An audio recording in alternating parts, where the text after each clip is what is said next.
Hey there, everyone, and welcome to episode number 2 of the 704 High School Highlight. I'm Jeff Taylor, your host for this podcast. It is a part of Bay Heckle Sports. And as we talked about week 1 or episode 1, this is all about high school sports, from football to baseball, basketball, you name it. We're going to cover it. We're going to have a guest every week from parents, coaches, athletic directors, and players. And today we are joined by Josh Switzer, who is a senior at AK. It's hard for me to say Ardrey Kell, so I've always called it AK. It is what it is. And you guys notice the helmets here up front. I have to apologize to him because this is a Providence Panthers helmet. I need to get an AK one, so I apologize for that. If you guys know, AK and Providence, pretty big rivals. Yes, sir. Super big rivals. What makes it such a rivalry, you think? Is it because they're so close, or you just grew up with these kids? The thing is like Providence isn't even the closest school to AK. Providence is actually kind of far from Ardrey Kell. But when we grew up, we have J.M. Robinson and Community House are the two big feeders to Ardrey Kell. And half the kids from J.M. come to Ardrey Kell, half them go to Providence. So a lot of the Providence kids we've played against since 7th grade and all the way through. And then once that started a while back, when they made that split, I've just always grown up being told, hey, Providence is AK's rival, Providence AK. And then it just develops as those things do. And it's been amazing because it's not, it's Providence. And when you talk about Providence AK, it's volleyball, baseball, you name it, it's all of it. So it's kind of crazy. It's all the sports. Like, we go there and we chant the records of the sports at whatever it games. is. If we're at basketball, we're chanting what the score of the volleyball game was. Right, cool. So let's talk a little bit about your journey. When did you start playing football? And when did you kind of realize that, hey, this was my sport? Did you play other sports growing up? And then when did you kind of, just focus on football?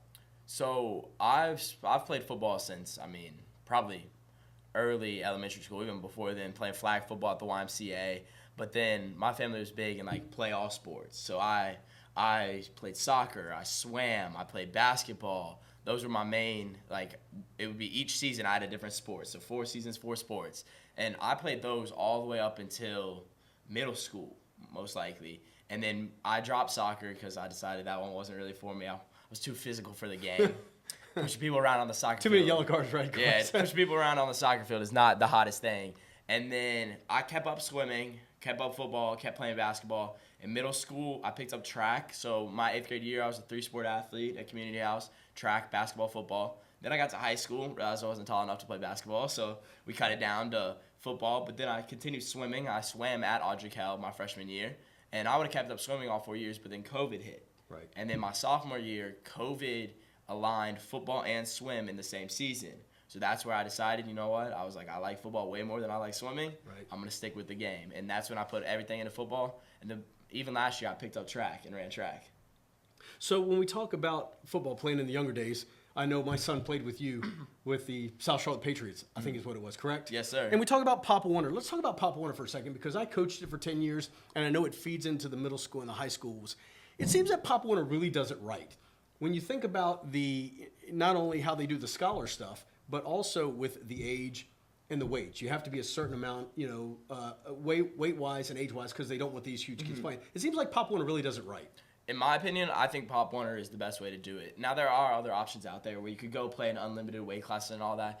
But for me, as someone who didn't develop when I was in 4th grade, right, it was nice because I was still able to compete and still able to learn the game and not just be dominated. And I thought that it's just a great experience for everyone because everyone's able to have a chance. And then, like you said, Pop Warner does a great job with the scholar and putting you together. So the boys that I played with on Pop Warner, including your son, a lot of them went through Ardrey Kell. So my junior year, because it was mostly senior team when I played, we had 10 of us that had all played from when we were in 4th grade to when they were seniors. I was a junior. So that's definitely, they do it really right, bringing you up all together. Right. And the cool part about it, too, is, like you said, that growth of being able to grow. I think it makes the high school team stronger because, like you said, you mentioned the camaraderie. You know these kids. You know what their strengths are. But also, for me, when I watched Pop Warner, especially around Charlotte, you talk about the coaches. Just solid coaching who seem to coach the way the game should be coached, if you know what I mean. How to tackle, how to block. The coaches seem to be really strong in Pop Warner around here. Oh, I 100% agree. You even see we have Luke Kuechly and Greg Olson coaching now. Right, exactly. What I would have done to play on their team. Where were we that time? Oh, I wish I could play for Luke Kuechly. That would be a dream come true. But my coaches, my Pop Warner coaches, particularly Coach Ludwig, I played with him for multiple years. like they love the game because obviously they're not getting paid to do it. They love the game. They love being out there with the kids. And so having that passion where it's not driven by eccentric value, but rather like their eccentric love for the game, that just makes it all the better. And that led to some very solid coaching. And then, like, I was blessed to have my dad hop in and coach because they're welcoming to all. And for me, that was a great bonding for us, and that led all the way through when I played in high school, and I was able to now tell him, hey, you remember what we did in Pop Warner? Like, I'm doing something similar now. And so that was cool for us. Yeah, I know for myself because I coached all three of my boys at Pop Warner. And after playing in middle school, high school, and college, and then officiating, I knew when it came to my kids growing up playing football, I wanted them to learn how to play it right. And so I think, like you said, it's just been awesome. And you don't get paid, so kudos to all the Pop Warner coaches out there who take time to do that. It's an awesome deal. So let's shift to high school.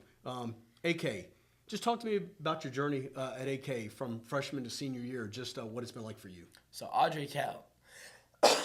Excuse me. No, Ardrey Kell. So what's actually interesting about Ardrey Kell, so my father was the principal, as you know, since I was in, I want to say second grade. So I grew up as a Ardrey Kell ball boy. Right. So I used to run across the field, handing the ball to the officials since I was in second grade all the way, and I did that till I was in like seventh grade. I would be on the field. I'd have a buddy or two of mine, and we'd run across and hand the officials the balls. And those buddies actually ended up being our starting quarterback and starting receiver this year. So it was interesting how it worked. But I grew up around Ardrey Kell football, and so it was always my like dream to play on Ardrey Kell's field. Like I always looked forward to like, when can I run out of that tunnel? When can I play for real and not just be the ball boy? And so my freshman year, I was on JV, which for me, JV's awesome, but my goal was to run out on a Friday night. And so I continued working. I got pulled up for playoffs that year, which was pretty unreal. Then my sophomore year hit, and COVID hit, so I didn't get my fall season. So I played in the spring. And my sophomore year, I had flipped positions. So I went from middle linebacker to safety. And so I started every single game my sophomore year at safety, and that's the first time I got to play on Ardrey Kell's field. But it still wasn't the full experience because we had crowds limited to 200 people, so I wasn't running out to the big student section I dreamed of. But I was still playing the game. Football on Friday night. Football on Friday night, and that had been my goal. And so playing safety, it definitely was a new position, but I really enjoyed like just being out there. But I was playing more of like a free safety over the top, so I was very far from the ball. And as you see in high school, passing's not the biggest threat, nor is the run game. So being a purely pass safety wasn't the most fascinating. So the statistics that year reflect not being involved a lot. And so in the offseason, I went to my coach and I was like, hey, I want to be near the ball. I was like, I want to be able to like be up in the play. I want to be able to help out the team more than what I'm doing just sitting back there. And so they developed a completely new position. We sat down, completely scrapped the old defense, and built this new defense where I was able to play like a hybrid. Right. Like I was able to be in the box. Very similar to what Jeremy Chin plays for the Panthers. Be in the box, be over top. You're able to be all around. And then my junior year was, let's just say it was a lot of fun. That's where it is. I had the full crowd back, and because it was after COVID, everyone wanted to be there. Right. So I got to run out. And I remember before the first game, I was sitting with the quarterback who also had been ball boy all the way up. And I was sitting with him, and we were sitting there before running out, and we're like, this really was our dream to play. Right. And so then this year, it definitely was another cool thing just to play again at Ardrey Kell where I'd grown up. And like my senior night was hard for me because like I knew it was the last time I was going to play on this field, and I'd played Pop Warner on that field even. Right. So I'd played on the field since I was in third grade.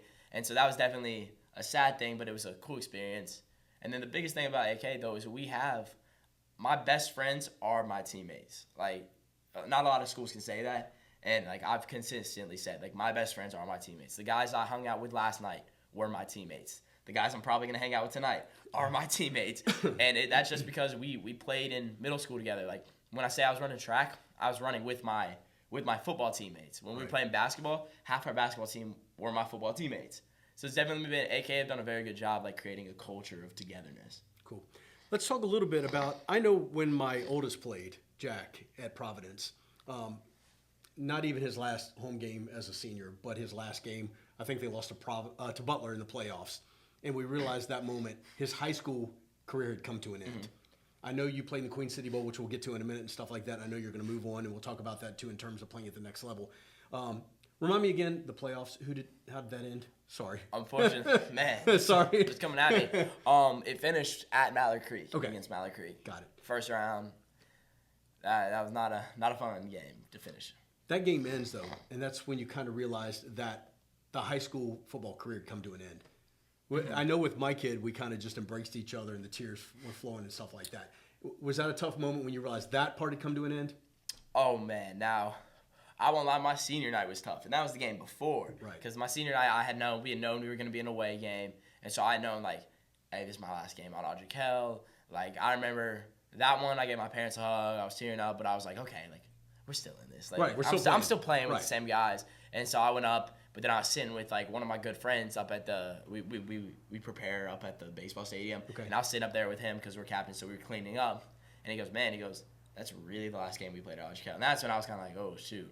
But that was nothing like when I lost at Mallard Creek. Because, like I said, these are my best friends. I've played around them for years. Like, a lot of the stuff we do is football related. So I remember I played the entire game.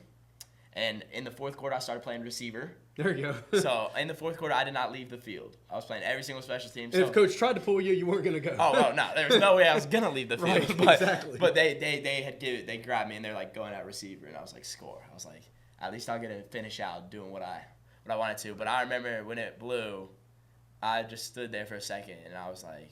Took it all in. I was like, it's over. And I don't cry a lot, but. Oh, no. That night, I had some tears flowing, and then we broke it down, and we were breaking it down. Like, I got up and just said something to the team, and I was choking them words out. Like, it was not easy to get out. And then we went over, and my father came on the field. And my father's pretty, you know my father, pretty big, strong man, and I saw he was tearing up, and that's when I lost. Everything just kind of big embrace, and we have a photo of it. Open the floodgates. We have a photo of it, and you can just see me, like, in tears. And then my mother, too, she gave me a hug, and, like, I lost it. And then the worst part was hearing some of my teammates, like, some of them I could hear them sobbing, and I was like, man, it's really over. I remember that. I remember for Jack, my oldest, and we do have a picture, and it's a picture that I just cherish, but you can just, I'm hugging him, tears are flowing, and you can just see what it meant to him. Mm-hmm. So overall, you know, it not only high school football, but we'll talk across the board. College is great. The pros are great. But Josh, there's just something about high school, and especially football, but with basketball and all the sports across the board. High school sports just, do you know what I'm getting at? It just seems to take it to another level, and the emotions are just, I've seen it in high school. I mean, the colleges and the pros, but to me, it's just different in high school. And, I mean, I completely agree with that because I was sitting there knowing I was going to the next level to play. Right. Like, it wasn't like I was ending football. And that was the hard thing is it was like I'm ending my high school career with these boys. Right. And, I mean, a lot of it is just because in high school, like, football becomes just such a big part of your life, but it's still a game. Like, in college and the pros, a lot of times football becomes your life, a business, a job. But right now, high school football is a game for us. Now, I train every single day. I work extremely hard at it. But at the end of the day, it's still it's just solely fun. Right. Like, when I'm out there, like, that's my happiness. And, like, being with those same guys, it's not a job. It's not cutthroat. High school football isn't. It's meant to have fun. And, like, our coaches, they're very big on, like, teaching us how to be better people. And, like, all those things just are, like, at their peak in high school football. And, like, I mean, you even see it in those senior bowls. Like, like, it's high school football at its finest because we're not out there. It's not like we're being paid to be out there. We're out there because we want to be out there and we want to give everything to this game. And that's what makes high school sports in general so great. Right, cool. The Queen City Bowl, we played this past weekend. You were a part of it. 80-plus of the best senior high football players in our area. Talk to me a little bit about the experience. First of all, not the game itself, but just leading up to it the week of, not maybe knowing some kids from other schools. You knew some, but maybe not all. What was that experience like, getting to know those kids and getting to work out with them? I mean, it's definitely it's very different. Like, that first day of practice, I had no idea what to expect, and what happened was nowhere near what I would have expected to happen. Because the thing is like, I've never put on a helmet and been next to someone who I haven't played with since we were in 7th grade. That was the greatest part about Ardrey Kell, is having this camaraderie, this common, like, background all playing together. But so definitely stepping on a field and putting on pads with guys that I've never spoken to for a lot of them was a nice little change. Now, there were the kids that I'd played against. Like, there was a kid from Myers Park who I'd covered in game. And so I never really met him, but I knew who he was. I kind of knew his style of play. And so those were definitely fun to, like, be on the same side and, like, talk to them now as not competitors but as teammates. Even with Providence kids? Not with Providence kids, no. I draw Logan a line. McElvain. No, but yeah, there was a safety, Logan McElvain, who was a safety for Providence, so we're playing the same position. So him and I were always we were running partners, and it was cool to like. Right. That had always been my rival, but at this time it was my teammate, and it was definitely a nice change. But then also like some of the kids I played 7-on-7 with, and 7-on-7 is not the same as high school football. So even though we'd play 7-on-7 together, it was also cool to see, hey, how does this kid play in pads? Right. How do I line up against him in pads? Like I remember running 1-on-1s at 7-on-7. Let's see it now that I can. Now you strap. Now we can hit each other. And strap so on the helmets and shoulder pads. it was definitely fun. I mean, for me, I thought it was interesting having to learn a whole new defense. Like that was something I completely overlooked. It's like, you can't run what we ran in my high school with kids who don't go to my high school. So we picked up a whole new defense. I think the coaches of the Queen City did an amazing job. That's what I was going to ask next. I mean, I remember talking to Coach Joe Evans of the West team during one of the breaks when we had him on, during one of the commercial breaks or whatever. We were talking beforehand. I'm like, how do you take all these kids from different schools and teach them a new system in 5 days? Mm-hmm. So yeah, talk about the coaches. So the coaches, I mean, I have a lot of respect for the coaches. They were able to put together schemes and all that were simple enough for us to pick them up, but complex enough that they're going to actually work. Right. And I mean, just being able to merge, like the hardest part for me is there's a lot of kids out there. A lot of us like know different things, different terminology. Like for example, one of our calls was cloud, and cloud was a cover 3. My entire life, cloud had been a cover 2. So like, I mean, I even like caught myself like.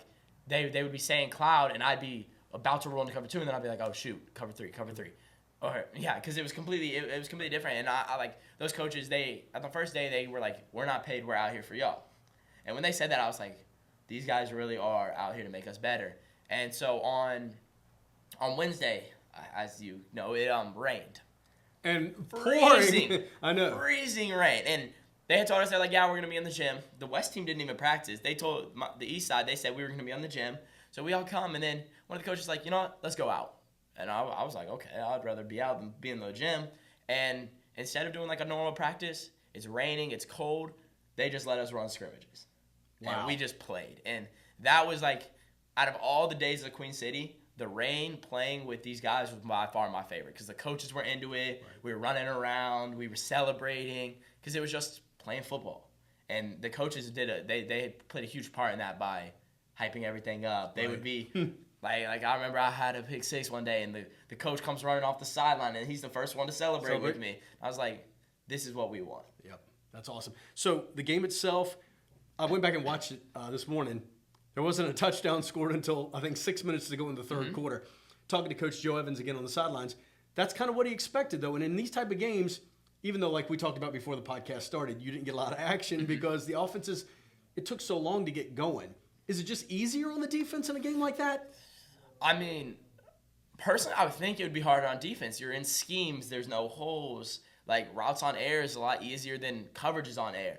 But this, like, tends to be a trend. Like, we were, like, Ardrey Kell football. Our offense, our coaches had to tell us, like, offenses develop later. And our offense at first, like, in the summer, the defense would win every rep. Like it was, like, unfair. But then by the end of the summer, the offense would win a ton. So it was, like, this definitely is a trend that is seen among all teams. Like, it's not an uncommon thing. Now, I could attribute some of that maybe to, like, cohesiveness. Right. Like, especially on the O-line. Like, it's hard to get 5 dudes to block, and that's why we see in the NFL some of these teams who are constantly having interchangeable offensive lines. You see their offense isn't very good. So, I mean, that could be part of it. Another part of it could be the play calls, because the players, if they're not familiar with the route concepts, especially the quarterbacks, if a quarterback doesn't understand a route concept, it's very hard for that quarterback to distribute the ball. These quarterbacks aren't having the time that they normally have to study a playbook and understand their reads. They're being told, hey, here's the play. Right. And you just don't have time for them to pick up on reads. So I would say it's a lot of that. And like I was telling you, in the first half, I was playing safety and corner. Never played corner before, but it was a Senior Bowl, so it's a lot of fun. How about it? Hey, we were having a good time at defensive back, but in the first half, I didn't touch the ground. Right. And I was telling you how at halftime the 6 defensive backs had a combined total of 3 tackles, and like we weren't out there for stats. We were out there to play football. Sure, right. And so like in the second half, I was able to make more plays, and that's what It was fun, but like my reasoning for being out there was not to make plays, and that was common among the defensive backs when we were talking. Is we weren't out there to make plays. We were out there to have a good time and play football. Play high school football. Yeah. Absolutely. Play football with people. And if a play comes, have at it. We're gonna make it and Right. then have fun with it. Like we prepared a celebration, but we didn't get to use it. And kudos to everybody who put that game on. It's just become 4th annual one. I know they did some give back to the community on Friday, and so just kudos to everybody involved with that. Best of luck as that moves forward. It's awesome. All right, let's now talk about the future a little bit. Obviously, we got the Navy gear on there. Have to represent. Yeah, exactly. Heading to the Naval Academy. First of all, thank you for doing that. I mean, there's 100 ways you could go, but to do that, that's awesome. So congratulations to you. And I know to get into there, the resume has to be impressive, and I know you've worked hard to get there. What does it mean to be going there? I mean, it's kind of surreal because the Naval Academy was something I'd always seen, but I didn't know much about it. And like that's what I thank football for, because it's very hard to find out about a school. Like if you didn't know anyone who went there, like it's hard to find out about a school. And so when the Naval Academy coaches had asked me to come up for a visit, the moment I went there, I was like, this is the coolest place ever. Right. I was like looking around, but I would have never been up there in the first place had football not taken me there. And so I just think it's a great opportunity to serve your country first and foremost. Like my father served in the military for 30 years, so I've learned about the value in giving back to your country.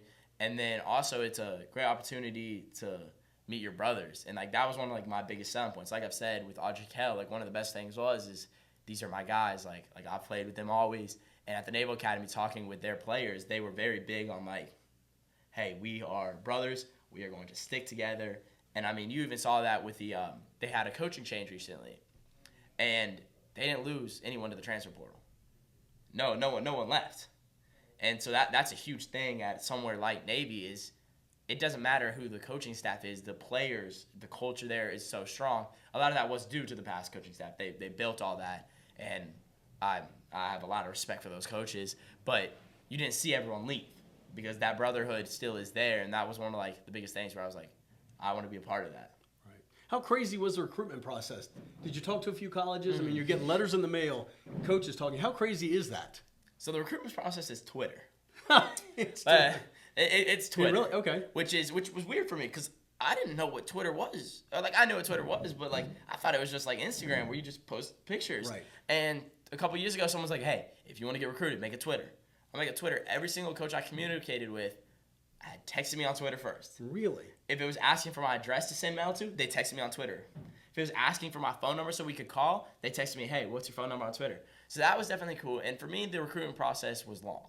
It was long and it was hard. I mean, it started back in, I want to say it started back in March. Right. Is when like I seriously got into it, and I had a variety of schools. Like for example, like I was texting schools from D2s to Power 5s to the Ivy Leagues and everything in between. Right. Which was awesome for me just to be able to see a variety. Absolutely. And like I said, I got to see a lot of different schools. And so my father, he was really good with me. Is he said like, "Hey, if this is your dream, like we're going to look into it." Right. And I told him, I was like, this is what I want to do with my life. And so we visited when schools would call me and say, "Hey, we'd love to get you on campus." I'd sit down with my father. I'd be like, "Hey, what are we thinking about this school?" And we visit them. And so like an example of how my recruitment process went is one day we got up at 4 a.m. We drove to VMI, Wow. Virginia Military Institute. And then I did a whole tour there, visit with the coaches, all that. And then we drove to Virginia Tech. Wow. And I did the whole tour, visit with the coaches there. So, I mean, you're seeing two opposite sides of the spectrum in a matter of 3 hours. And that was definitely a cool thing because I got to see two completely different schools. I mean, I toured a lot of the Ivy League schools. That was definitely a cool thing. I got to go to the Wake Forest, NC States. Like, I got to go visit those schools and tour those schools and meet with those coaches. But then I also got to go with some of, like, the Patriot League schools. And then all the way down to the academies. And, like, I think the recruitment process is fun if you make it fun, but it's also very challenging. Right. Like, it was ups and we called it a roller coaster ride. I would leave camps thinking people are going to give me a full ride, and then nothing would happen. And then someone else would rise up and give me a full ride. Like, at NC State, for example, I went to their camp. I thought I had it also requires a lot of camps. Okay, right. That's when I'm saying camps, yes. No, I know, yeah. Camps are the way to get recruited, especially as a defensive back or receiver who sometimes might not get a lot of passing action. You go to camps. And I was leaving NC State, And the school had told me, not NC State, but another school that was at the camp had told me, hey, we're going to offer you on Tuesday. I was like, score. I was like, I'm getting another offer. And Tuesday rolls around, and they're like, hey, actually, we're not ready to pull the trigger yet. And the next thing I know, I was like, down. But then Marshall had seen me at State, and then they texted me. They're like, hey, can you come to camp on Sunday? And I was like, yes, I'd love to be there. And then I go up to Marshall on Sunday, and then they offered. And so it was like I went from thinking I was getting an offer to not getting an offer to then getting a different, even better offer. Right. And so that was definitely, it was a lot of that. And, like, I mean, my parents can attest to that. A lot of times I'd come home and I'd be super excited about something, or sometimes I'd come home and I'd be like, man, no coach texted me. But at the end of the day, and what I learned in the fall is, like, you have to make it fun for yourself. Right. Like, these are experiences that not a lot of people get. Like, I got to take visits. I got to go to the Virginia Tech, West Virginia Thursday night football game. Right. And you on the sideline some? I was on the sideline some. I was standing on the sideline. I was watching it. And I looked next to me. My dad's like, "That's Michael Vick," and so I got to take a picture with Michael Vick. Like, it was like these were surreal experiences that, if you take into consideration, no one gets these chances. Right. Make the most of them, and that's what I learned by the end of it. I wish I would have learned that at the beginning, but that's just how it works. And so, I mean, the recruitment process towards the end was my favorite thing. We would go watch games, meet with coaches, and it was fun. That's awesome. So, shift gears one more time along the recruitment process. And I'd love to get Darren Vaught, my guest on the first episode, we talked about it a little bit. The transfer portal. Ooh. Okay. I'm very honest and open about it. I don't like it. And I think I've seen kids at AK, I've seen kids at Providence, kids that I coached in Pop Warner, who I think are good enough to play at the next level. Mm-hmm. But maybe they're not getting that opportunity now because all of a sudden I'm going to take a kid who's, number 3 in line at Alabama, and he's going to come play at App State instead of grabbing a kid from high school. Your thoughts on the transfer portal? As a high school athlete, I think the transfer portal is the worst thing in the world. As a college athlete next year, I think the transfer portal has value. So maybe the greatest thing. Now, I'm going to the Naval Academy. You don't transfer out of the Naval Academy. Like that. Right. But from the high school players I've talked to, I know kids who were under-recruited out of high school before the transfer portal, maybe because they weren't big enough or something like that. And so they had to go to an FCS school, which is still a great accomplishment. Like that is amazing. But then they went to this FCS school, balled out there, and now they're starting for a Power 5 school. Right. And so I think that is a great opportunity. And then also I think with schooling, like, we're going to college to also be students. If you hate it at a school, even though if the football is adequate, like, you might want to go to somewhere where the school is going to be better. And that's where I think the best value of the transfer portal is because, like any other student in the country, now college athletes have the ability to change schools. Right. Now, where I don't like the transfer portal is I think it kind of ruins that purity of the game. Agreed. Like I said, no, I agree. high school, the purest form at. of the game is we want to play, we're going to play. In college now, you're transferring to go sign NIL deals, and you're transferring because it's the new trend. Right. And that's where I don't like the transfer portal, but I do think there has to be some medium. Because, I mean, I think another cool thing about the transfer portal is, like, I have a buddy of mine who graduated from an Ivy League school. Played 4 years at the Ivy League.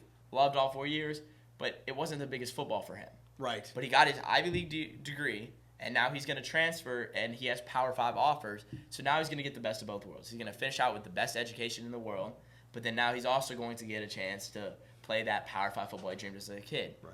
Now, I mean, we're still seeing the trickle-down effect, though, of COVID years. That's true, yeah. I saw something of a guy who's playing – he plays for, like, Baylor or something, and he has 8 years of eligibility. You can't have 8 years of eligibility and still have high school kids coming in. Like, that's not how it works. And especially at some of these Power 5s so I was able to receive PWOs in some of the schools. Because they were only going to bring in, like, one school in particular, like one of the Power 5s I thought I was going to get the full ride to. They were going to bring in, like, they said they were going to bring in 4 safeties. And I was like, okay, like, we're sitting pretty. Well, 2 of them came from the transfer portal. Right. So then that only left 2 high schoolers. Right. And so, like, that number change does affect all the way down because then now, hey, I was thinking I was one of these 4, but now I have to be one of 2, which I think is still good for competition. But, sure. I mean, that does make it harder for high school kids. And I know a lot of kids, like you said, who aren't going to get the chance to play. Right. I think, and you mentioned the word purity. That's when it comes back to high school sports. But as much as I say I don't like it, then I do sit there and say, when Deion Sanders moved to Colorado and he went into that locker room and told the players, I'm bringing in my crew. There's the door if you want to walk. Well, for them, the transfer portal is a great thing because they can walk. And they can walk. And the transfer portal is a great thing for the kids from JSU who now can go, we were here for right. Yeah, we were here for Deion, and now Deion's gone. Maybe I want to go somewhere else. And I get that too, because if you get recruited by Shane Beamer or Dabo Sweeney or something like that, and all of a sudden they leave. All of a sudden, this is the guy who put his heart and soul into recruiting you and bringing you in. There you go. And you mentioned too the NIL deal. It's just, I agree. You lose the purity. You just lose the purity. But we'll see what all happens there. So let me finish it up with this last question. And you know me, and we've known each other for a while, back from the Pop Warner days and stuff like that. And with this, at the end of the day, family, and what they've done to get you to this point, and how much you appreciate them, and what it should mean to everybody. Man, I mean, family has been the absolute baseline. Family and religion, because I mean, I won't lie, religion has been the strong suit. There's a lot of times when you're down, and I would be sitting there praying, right. Or there's a lot of times when I was up, and then I'd be sitting there praying. Right. And so religion has definitely been my pregame ritual is I sit down with the Bible and I read the Bible before, because it's just something that calms me and gets me ready to play. And then I got to thank my family, because my family is the one that introduced me to religion. But what it comes down to for a lot of kids is family makes the huge difference, and we have to be more appreciative. Because I know at times it'd be hard to say thank you, Oh no. Especially when things weren't going good. It's hard to be hey, thank you for supporting me, even though this didn't happen. And that's definitely not the easiest thing to do. But as I've progressed, I have seen what my family have given for me. My mother, I come home sometimes or most times to a cooked meal. Right. I might be getting home at 9:30 from my trainings, so my family might have already ate dinner. But at 9:30, there will be a little plate set out for me, right. And all I have to do is heat it up and then I eat. That's the little things. That's the purest form of support. Since when I didn't have a car, my mom would be the one driving me to football practice and dropping me off. It was those things that allowed me to continue working. And then, like I said, my father, he told me hey, this is your dream. Do you want it? And I wanted it, so we went after it. And so I wasn't the greatest passenger. I'm the passenger that puts back my pillow and I slept. Right. And so my father would drive 6 hours and I would sleep 3 of it. And he's not driving for himself. He was driving for me. And that's definitely a big thing. My father would buy plane tickets so I could fly to some of these schools, and him and I would fly together. And I think the best example is we were flying to Navy for a game, and they opened up a first class seat and they offered it to us. And instead of taking it, my father gave it to me. Wow. And then we ended up getting an extra one, and he ended up coming up too. Okay, but cool. But the initial thing was it showed hey, you before me. Right. And that's something a lot of kids don't have. And then my sister, and when I was signing the other day, I mentioned it. My sister had been my competitor. Right. I have an older sister, so I grew up trying to beat my older sister. Right. And she played soccer and all that, so we'd be out there playing. One up. Who can do better? And even in school, I still compare my high school grades with her high school grades. I'll be hey, what'd you get back in this class? And having that competition has been fun. And then, as you know, my cousin played in the league. And so my cousin was a record holder at Carolina and then played in the NFL. He played receiver, which it's whatever. But nah, I'm kidding. But he pretty good on kick returns. Pretty good on kick returns too. Which I was. Let me do that. I was let me hop in there too. I'll do it. Definitely, he's had a huge impact because they came and lived with us. His family, really? His family lived with me for I want to say 3 years every off season of the NFL. Wow. So he would live with me, and then he would train me. That's what I was saying. Would he get some training in? It would be every single day. I'd get home because he's in his off season. I'd get home from school. He'd be like, "Let's go, Jay," and we grab our stuff and we go. And so definitely just learning. I had the opportunity to learn how to train, how to prepare your body, what to eat, how not to overdo it, because I have a huge issue with overdoing it. Right. And he'd be like, "Hey, you're okay. Just slow down. Don't do too much." And so having that advice, I was very blessed with a family that would invest in me, as you've known, and that is probably one of the sole reasons I'm here today. Cool. Josh Switzer. Yes, sir. Thanks for your time, man. Of course. Best of luck. Best of luck. We'll follow him as he heads off to the Naval Academy in the fall, correct? Or earlier? No, sir. Early June. Early June. Mid-June. Early June. Got it. We'll God's blessings. Best Yes, of luck sir. to you. For you people out there, thank you so much for listening. This podcast doesn't grow without you guys following and taking time to listen to us. So thank you for that. Make sure you subscribe, follow, like, leave comments. We'll check those comments out and get back to you. If you got any story ideas, leave those in the comments. And until next time, have a great holiday, Merry Christmas, and we'll see you next time on the 704 High School Highlight.